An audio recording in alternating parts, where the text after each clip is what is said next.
اللهم صل على محمد وعلى آل محمد. بسم اللہ الرحمن الرحیم. السلام علیکم ورحمۃ اللہ وبرکاتہ. امید ہے آپ سب خیریت سے ہوں گے. آج کی ہماری تجوید کلاس میں سورۃ الصافات کی آیت نمبر 45 اور 46 کو مکمل تجوید کے ساتھ پڑھنا سیکھیں گے. یہ بہت ہی اہم اور مختصر سا سبق ہے، اس لیے ابتدا سے آخر تک ضرور ملاحظہ کیجیے گا. اس لفظ میں موجود چھوٹے میم کو آپ نے بطور خاص سمجھنا ہے. آپ دیکھ رہے ہیں یہاں ایک چھوٹا سا میم لگا ہوا ہے جس پر ایرو سے آپ کو نشان ہوتا ہوا نظر بھی آ رہا ہوگا. تلاوت کرتے ہوئے ہم اسے پڑھتے نہیں ہیں، لیکن یہ میم قرآن مجید میں لکھا ہوا ضرور ہوتا ہے. اس کی وجہ سمجھتے ہیں. دراصل یہ میم اقلاب کا نشان ہے. اقلاب کیا چیز ہے اور یہ کس وقت ہوتا ہے، تجوید میں اس کی کیا اہمیت ہے؟ دیکھیں، اقلاب اس وقت ہوتا ہے جب تنوین یا نون ساکن کے بعد حرف با آ جائے. ایسی صورت میں ہم تنوین کی آواز کو میم کی آواز میں بدل دیتے ہیں اور غنہ کر کے پڑھتے ہیں. یہاں اگلی آیت حرف با سے شروع ہو رہی ہے. دیکھیں، آپ کو نظر آ رہا ہے بیضاء بکأس من معین. معین، یہ نون کے نیچے دو زیر کی تنوین، اور اگلی آیت پہلا حرف با ہے. یہاں اقلاب کا قاعدہ لگا ہوا ہے، لیکن چونکہ ہم وقف کر رہے ہوتے ہیں، یعنی پہلی آیت نمبر 45 کے اینڈ میں ہم وقف کر دیتے ہیں، اس لیے تنوین ختم ہو جاتی ہے. وقف کیا تو تنوین ختم ہو گئی اور یہ میم پڑھا نہیں جاتا. اسی وجہ سے تلاوت میں آپ نے اس میم کی آواز محسوس نہیں کی. اچھا، اب آ جائیں اگلے لفظ کی طرف. اگلا لفظ ہے بکأسن. اس لفظ میں ایک عام غلطی ہوتی ہے کہ لوگ کاف کو لمبا کر دیتے ہیں، لیکن آپ دیکھیں کاف کے بعد جو علامت ہے وہ جزم نہیں بلکہ حمزہ ساکن ہے. یہ جو کاف کے بعد آگے علامت لگی ہوئی ہے، ہم اسے علامت جزم سمجھ کر کاف کو لمبا کر دیتے ہیں، حالانکہ یہ علامت جزم نہیں بلکہ حمزہ ساکن ہے، اور حمزہ ساکن یہ ہمیشہ جھٹکے کے ساتھ پڑھا جاتا ہے. اسی لیے یہاں کھچاؤ نہیں کیا جائے گا. یہاں آپ نے کاف کو لمبا نہیں کرنا بلکہ اسے حمزہ کے ساتھ جھٹکا دے کر پڑھنا ہے. بکأسن بکأسن. آیت نمبر 46. اس کے اندر ایک نقطہ مزید یہ ہے کہ اس لفظ میں 3 مشدد حروف اکٹھے ہو رہے ہیں. ٹھیک ہے، عام طور پر ایک مشدد حرف ادا کرنا بھی مشکل ہوتا ہے، لیکن یہاں 3 مشدد حروف متصل ہیں. تو طریقہ کیا ہے؟ سب سے پہلے تو آپ مشدد حرف کو ادا کرنے کا طریقہ سمجھ لیں. ہم آپ کو اس میں 3-4 باتیں ہیں، ایک ایک کر کے ہم سمجھتے ہیں. دیکھیے گا، ہر مشدد حرف کو 2 حرکتوں کے برابر غنہ یا تشدید کی قوت کے ساتھ ادا کیا جاتا ہے. ایک بات تو مشدد حرف میں آپ نے یہ یاد رکھنی ہے. دوسرے لفظوں میں آپ یوں سمجھ لیں کہ آواز کو مضبوطی سے باندھ کر ادا کیا جاتا ہے. جہاں بھی میم یا نون مشدد آئے وہاں غنہ لازمی کیا جاتا ہے.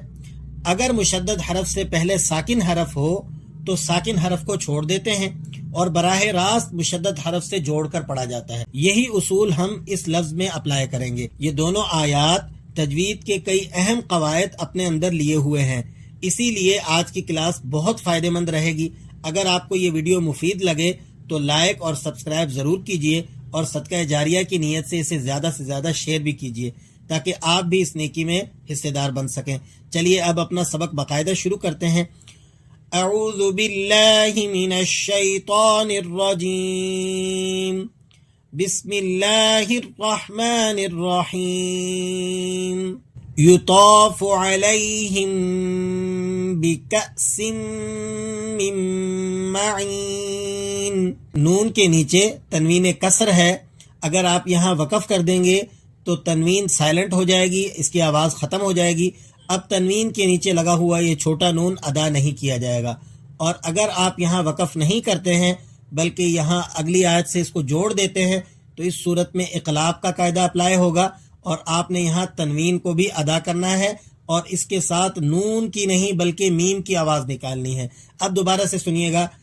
یطاف علیہم بکأس من معین بیضاء. معین بیضاء بیضاء لذة للشاربین. دوسری بات آپ نے آیت نمبر 45 میں یہ بھی یاد رکھنی ہے، لفظ بکاسن یہاں آپ نے جھٹکا لگا کر ادا کرنا ہے، بکاسن اس طرح سے اسے کھینچ کر ادا نہیں کرنا، ورنہ یہ تجوید کی بہت بڑی غلطی ہو جائے گی۔ وَيُطَافُ عَلَيْهِمْ بِكَأْسٍ مِّن مَّعِينٍ۔ جی آیت نمبر 46 کو دیکھیے گا، بَيْضَاءَ لَذَّةٍ لِّلشَّارِبِينَ۔ لفظ لذتن یہاں ذال مشدد ہے، اگر للشاربین میں پہلا لام بھی مشدد ہے اور شین بھی مشدد ہے، یہ تین مشدد حرف ایک ہی آیت مبارکہ میں اکٹھے ہو گئے۔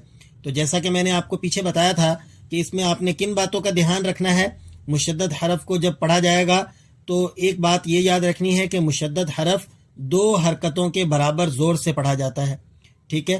اور دوسری بات آپ نے یہ یاد رکھنی ہے کہ اگر مشدد حرف سے پہلے کوئی حرف ساکن آ جائے اور مشدد حرف سے پیچھے متحرک حرف کو براہ راست مشدد حرف سے جوڑ کر پڑھنا ہے، ٹھیک ہے۔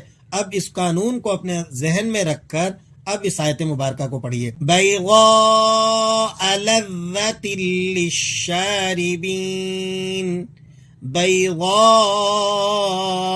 لذۃ للشاربین۔ میری کوشش یہی ہوتی ہے کہ آپ سب تک قرآن کریم تجوید کے ساتھ صحیح پہنچے۔ اگر آپ کو یہ کلاس اچھی لگے تو ویڈیو کو لائک بھی کر دیں، اور اگر آپ چینل پر نئے ہیں تو سبسکرائب کر کے بیل آئیکن لازمی دبائیں تاکہ آنے والی ہر نئی کلاس آپ تک پہنچتی رہے، اور صدقہ جاریہ کی نیت سے اس ویڈیو کو زیادہ سے زیادہ شیئر کیجیے تاکہ دوسرے لوگ بھی فائدہ حاصل کریں اور اس نیکی میں آپ کا بھی حصہ شامل ہو جائے۔ خوش رہیے، خوش رکھیے۔ اگلے سبق تک کے لیے اللہ حافظ۔ السلام علیکم ورحمۃ اللہ وبرکاتہ۔